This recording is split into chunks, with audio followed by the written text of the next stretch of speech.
Tuesday's attack by a radical Islamic terrorist that took the lives of 8 people and injured a dozen in New York City was a startling wake-up call for many Americans. Such attacks continue across the Atlantic, as well as in Asia and the Middle East, but now this particular brand of violence and murder has once again brought mass casualties to our shores. But let's be clear, radical Islamic terrorists have been launching attacks here in the United States for years, with the deadliest occurring on September 11, 2001.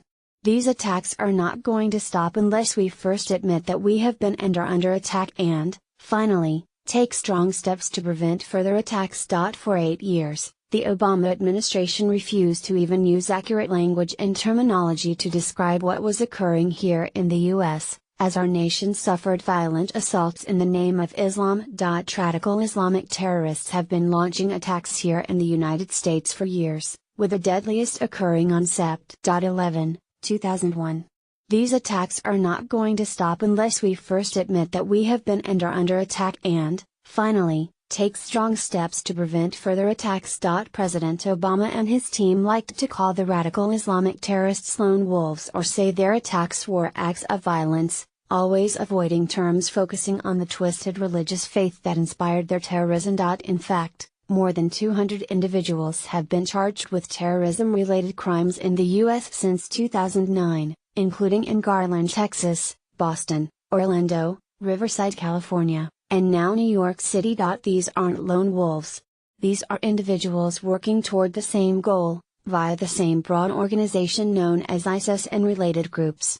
The question, now that we have a president who understands the threat, is how do we prevent such acts from occurring again?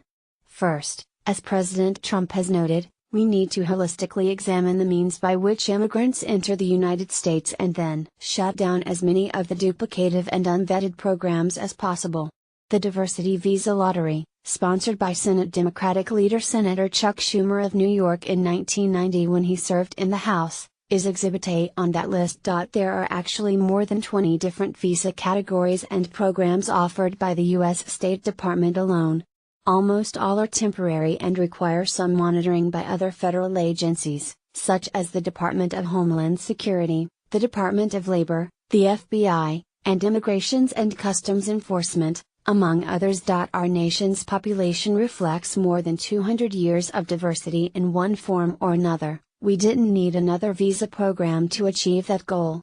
But unfortunately, the Schumer visa program and others aren't simply adding new ethnicities, cultures or creeds to our shores, they are giving radical Islamists from regions other than the Middle East the opportunity to enter.